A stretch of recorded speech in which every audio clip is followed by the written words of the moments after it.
समता, स्वतंत्रता, बंधुता, न्याय, प्रज्ञाशील, करुणा और मैत्री का संदेश देने वाले तथागत भगवान बुद्ध और हमारे हजारों साल की गुलामी को तोड़कर हमारे जीवन में विकास का रास्ता बनाने वाले डॉक्टर बाबा साहेब अम्बेडकर जी के चरणों में कोटि कोटि नमन करते हुए डॉक्टर बाबा साहेब अम्बेडकर जी की जयंती लोग एक एक गरीब आदमी एक एक रुपया इकट्ठा करके गांव गांव के दूर दराज में और इतने मन से, इतने अच्छे भाव से मनाते हैं।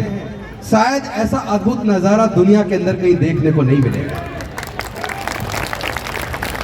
और उसका कारण है, ऐसा एग्जाम्पल भी शायद नहीं मिलेगा कि कोई लोग, किसी देश के 90% लोग कई हजार साल गुलाम रहे हों, उनके पढ़ने लिखने पर बंदिश रही हो, उनके व्यापार करने पर, संपत्ति रखने पर बंदिश रही हो, और उस हजारों साल की गुलामी को अकेले डॉक्टर बाबा साहेब अम्बेडकर जी ने जिस तरीके से तोड़ा है, कोई औजार हथियार का इस्तेमाल नहीं हुआ, किसी का खून नहीं बहाया, कि केवल अपनी बुद्धि और विवेक से, अपनी काबिलियत से, अपनी योग्यता से इस पूरे आंदोलन को लड़के उन्होंने जीत में बदला।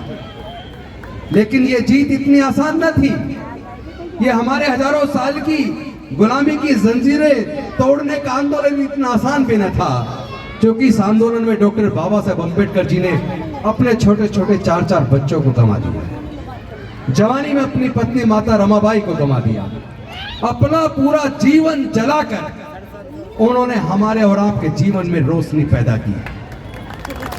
ये भूलना नहीं चाहिए हमें हमेशा याद रखना चाहिए कि कोई दुनिया में अगर हमारा उद्धारक है, हमारा कोई भगवान है, तो केवल और केवल डॉक्टर बाबा साहेब अम्बेडकर है। लेकिन वो अपने हिस्से का काम कर गए, हम और आप अपने हिस्से का काम कब करेंगे? आजादी को मिले हुए 75 साल बेशक हो गए, 125 साल पहले डॉक्टर बाबा साहेब अम्बेडकर भी घड़ा नहीं छू सकते थे, और आज आजादी के 75 साल बाद और बाबा साहेब को स्कूल की उस घटना के 125 साल बाद आज भी अगर इंदर मेघवाल को घड़ा छू लेने मात्र पर टीचर इतने बुरी तरीके से पीटता है कि उसकी जान चली जाए, आज भी अगर जितेंद्र मेघवाल को मूंछ रखने पर हत्या कर दी जाए, आज भी अगर हाथरस की बेटी के साथ बलात्कार करके हत्या कर दी जाए, आज भी अगर प्रतापगढ़ के अंदर मंदिर प्रवेश करने पर, मूर्ति छूने पर हत्या कर दी जाए, तो बदला क्या इसे पूर्ण आजादी कहेंगे? हम इसको पूर्ण आजादी नहीं कह सकते, लेकिन ये जरूर कह सकते हैं कि डॉक्टर बाबा साहेब अम्बेडकर हमारी आजादी की लड़ाई को अंजाम तक पहुंचाकर हमारे जीवन में प्रकाश के रास्ते बनाकर गए। आगे की जिम्मेदारी वो हमारे ये जो रास्ता बनाया था, सांसद बनने का, एमएलए बनने का, मंत्री बनने का, इंजीनियर बनने का, डॉक्टर बनने का, साइंटिस्ट बनने का, प्रोफेसर बनने का, वो रास्ता उन्होंने इसलिए बनाया था कि जब मैं अकेला हजारों साल की गुलामी तोड़कर यहाँ तक समाज को ला सकता हूँ, तो जब मेरे बनाए हुए रास्ते से चल के जो हमारे लोग सांसद बनेंगे, विधायक बनेंगे, मंत्री बनेंगे, जज बनेंगे, डॉक्टर बनेंगे, इंजीनियर बनेंगे, साइंटिस्ट बनेंगे, प्रोफेसर बनेंगे, वकील बनेंगे, तो ये हजारों लोग, लाखों लोग मिलके हमारे समाज की बची हुई गुलामी को भी तोड़कर पूरी आजादी में तब्दील कर देंगे।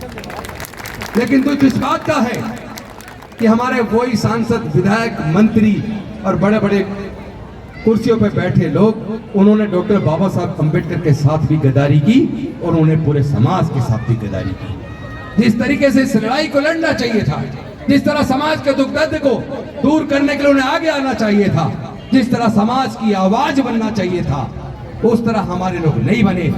अगर वो बने होते, अगर उन्होंने गद्दारी ना की होती, अगर वो डॉक्टर बाबा साहब अम्बेडकर के बनाए रास्ते पर चलकर इस लड़ाई को आगे लेकर जाते, तो शायद आज जितेंद्र मेघवाल की मूंछ रखने पर हत्या ना होती, शायद इंदर मेघवाल की घड़ा छूने पर हत्या ना होती, शायद हमारे लोगों के साथ जो जुल्म ज्यादती होती है वो ना हुई होती। और इससे भी ज्यादा दुख की और शर्म की बात तो ये है कि जो रास्ता डॉक्टर बाबा साहब अम्बेडकर बना कर गए थे, जो वो हमें दे कर गए थे, हमारे सबके होते हुए 70% ऑलरेडी छीन चुका है। जो 30% बचा है वो आने वाले 15 से 20 सालों में छीन जाने वाला है। आज उन्होंने पढ़ाई को हमारे बच्चों से छीन लिया है।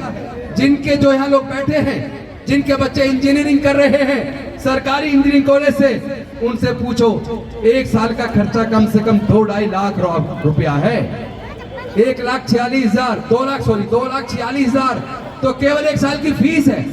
हॉस्टल का खर्चा, किताबों का खर्चा, ट्यूशन का खर्चा, ट्रांसपोर्ट का खर्चा, खाने का खर्चा, बाकी सारे खर्चे जोड़ ले तो 4 साल की इंजीनियरिंग का कोर्स कराने के लिए आपको कम से कम 15 लाख रुपया चाहिए।